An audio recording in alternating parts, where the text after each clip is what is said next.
ভাইয়া একটু কথা বলতেছিলাম। জি বলেন। কি বলবো, আমার গাড়িটার তেল শেষ হয়ে গেছে। গাড়িটা যদি একটু দিতেন নি, তাহলে আমি সামনে খালখোলা পাম্প আছে, ওখান থেকে আমি একটু তেল নিয়ে আসতাম। ভাই আমি তো আপনাকে কখন দেখি নাই আর চিনিও না, আপনাকে কেন আমি গাড়ির চাবি দিব? আপনি আমার গাড়ির চাবি রাখেন, আর আপনার চেয়ে আমার গাড়ির দাম অনেক বেশি, ঠিক আছে? আমি যদি চিটারি করবো, আপনি আমার গাড়িটা রেখে দিবেন, সমস্যা কি? চাবিটা রাখেন। আসলে ভাই আমার খুব তাড়াতাড়ি, আমি কিন্তু নওগাঁ মাজারে যাব নামাজ পড়তে, খুব তাড়াতাড়ি আসবেন কিন্তু। আপনাকে অসংখ্য ধন্যবাদ, ঠিক আছে? আমি যাবো আর আসবো। আচ্ছা ভাই, আচ্ছা চাবিটা নেন, একটু তাড়াতাড়ি আসবেন। আচ্ছা ভাই, আপনাকে অসংখ্য ধন্যবাদ।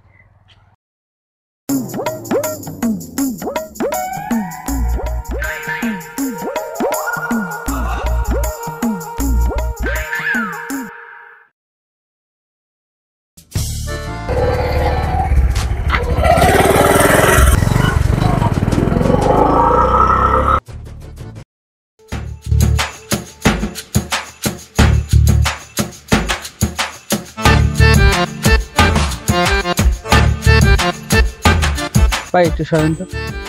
সরেন মানে এই গাড়ি কি আপনার? হ্যাঁ, গাড়ি তো আমার। হ্যাঁ, কি বলেন? আরে ভাই, আমি গাড়ি রেখে পেশাব করতে গেছিলাম।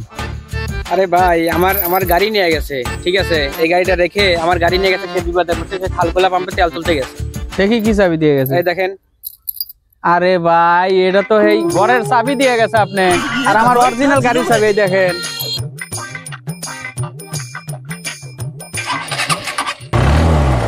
বুঝছেন ভাই আমি কেবল শুক্রবারে বিয়ে করছি ভাই, বউটা দিছে আর গাড়িটা দিছে ভাই। আমি আমার শ্বশুরবাড়িকে আমি কি বলবো না ভাই? ভাই, আপনি মফিজ বানা থুয়ে গেছে, আমার কিছু করার নাই। আপনি আমার মাথা আতান আর গোয়াইতে